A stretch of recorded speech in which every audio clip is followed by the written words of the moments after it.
Salut tout le monde. J'ai un taux d'excitation tellement monstrueux que j'arrive pas à parler sans péter un plomb intérieurement.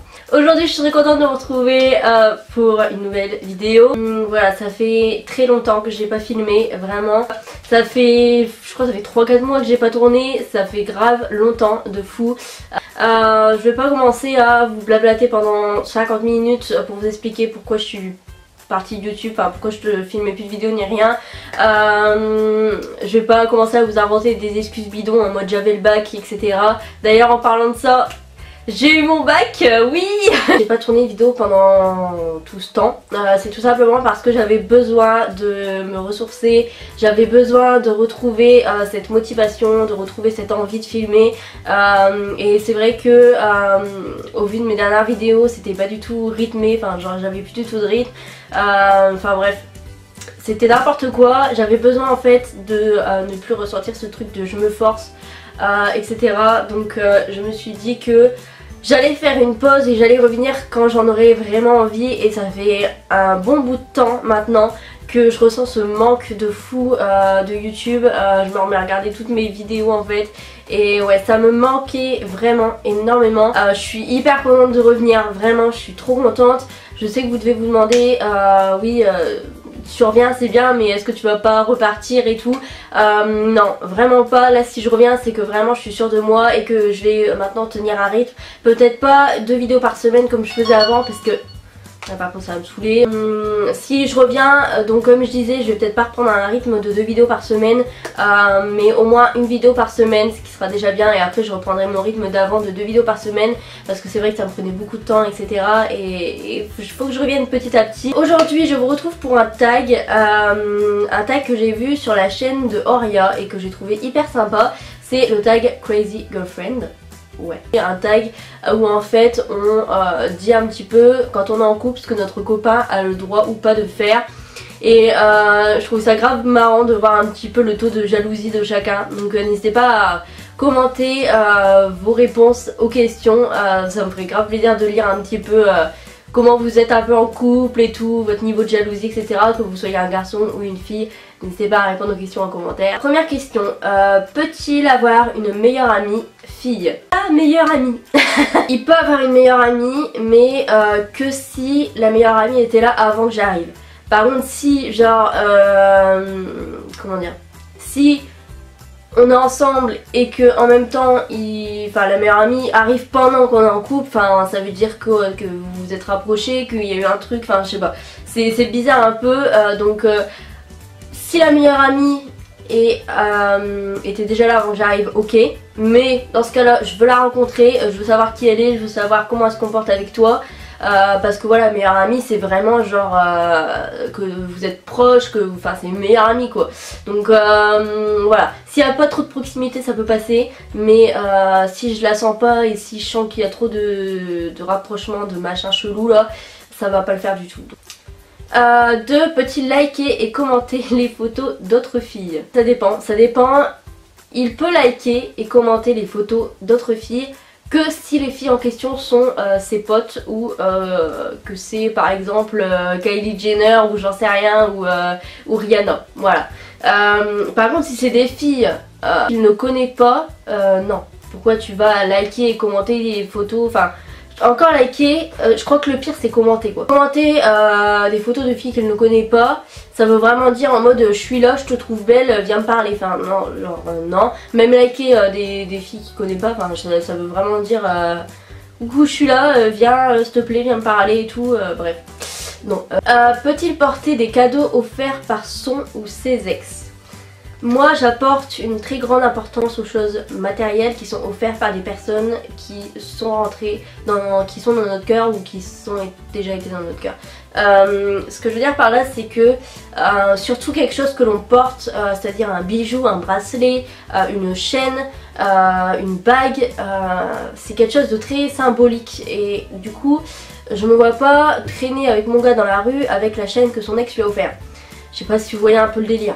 Non parce que ça fait vraiment genre, enfin je garde ça et tout, enfin je mets ce bracelet là pour penser à elle parce que je l'ai encore dans mon cœur, enfin non c'est trop glauque, c'est vraiment trop, je sais pas, il y a un truc... Alors, peut-il être ami, pardon, peut-il être ami avec son ex? C'est compliqué parce que moi personnellement j'ai toujours un très bon rapport avec mes ex et j'ai toujours un très bon rapport avec mes ex. Il y a certains ex avec qui je parle encore et il y a d'autres ex où on est juste en bon terme. On se parle plus forcément mais je sais que si un jour il veut venir me parler et tout, bah il n'y a pas de souci quoi. Donc c'est assez compliqué. Ça dépend de beaucoup de choses parce que moi mes ex personnellement j'ai jamais été amoureuse de toute ma vie. Ça dépend de beaucoup de choses, ça dépend de combien de temps ils sont restés ensemble, de s'ils se sont vraiment aimés, de comment ils se sont quittés. Question si c'est vraiment une relation qui a duré plus d'un an, où ils se sont aimés, etc. Non, tu peux pas rester ami avec une ex. Tu peux pas passer de je t'aime, enfin je t'aime, j'ai des sentiments pour toi, etc. à ami. C'est pas logique, non, tu peux pas. Donc non, méfiez-vous si vraiment genre votre gars il est ami avec son ex avec qui il est resté longtemps et tout, il y a anguille sous roche et il y a peut-être des sentiments encore dans l'air.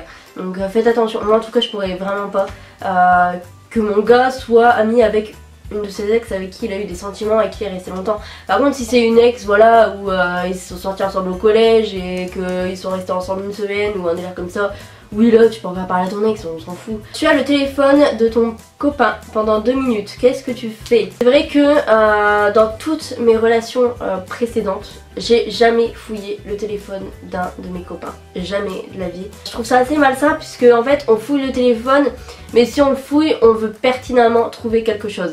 Et si on trouve rien on trouve ça un peu louche.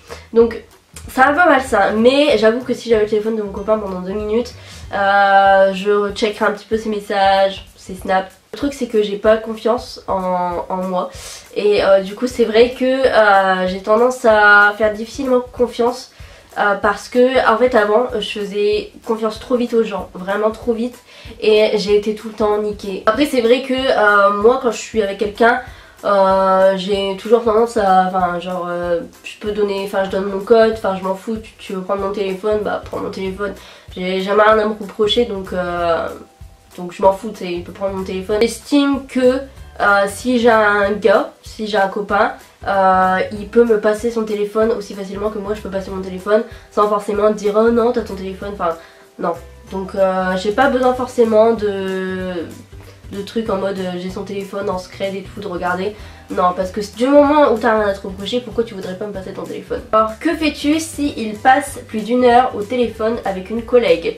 Soit j'ai demandé de mettre en haut-parleur pour écouter un peu ce qu'ils se disent parce que bon 1 heure à un moment donné quand même, enfin je sais pas t'es avec moi, pourquoi tu restes 1 heure avec ta collègue au téléphone, enfin je sais pas, genre vous vous voyez au boulot, pourquoi vous vous téléphonez aussi après, enfin je sais pas.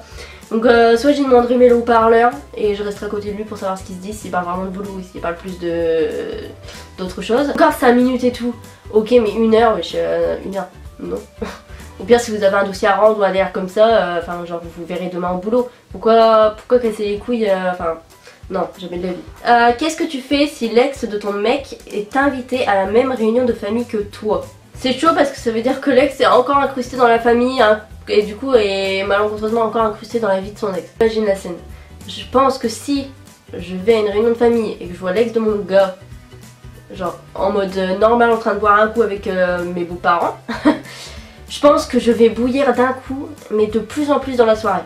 Je suis quelqu'un qui parle pas beaucoup, mais je boue facilement. Voilà, je m'énerve déjà très vite et je m'énerve pour rien. Ouais, c'est assez compliqué.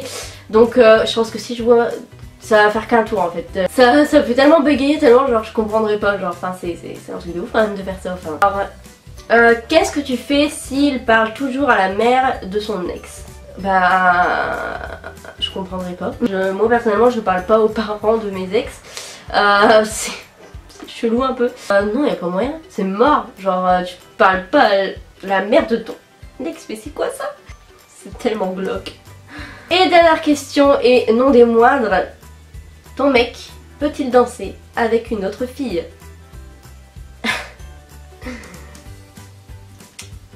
Comment te dire? Tu ne touches pas une autre fille.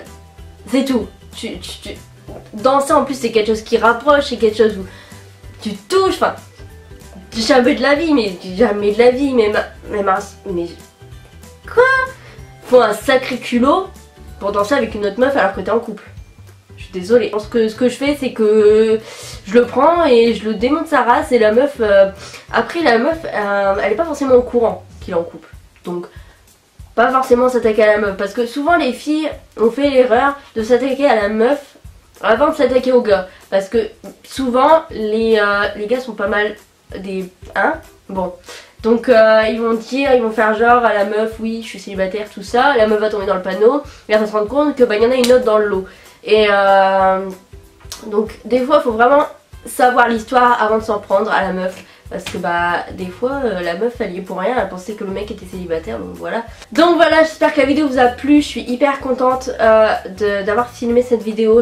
Ça m'a vraiment fait du bien de filmer et c'est comme s'il y avait une petite poche dans mon cœur de bonheur qui était restée enfermée et là en filmant genre elle a explosé. C'est magnifique ce que je viens de dire. N'hésitez pas à répondre aux questions en commentaire et à me dire ce que vous pensez de la jalousie et tout.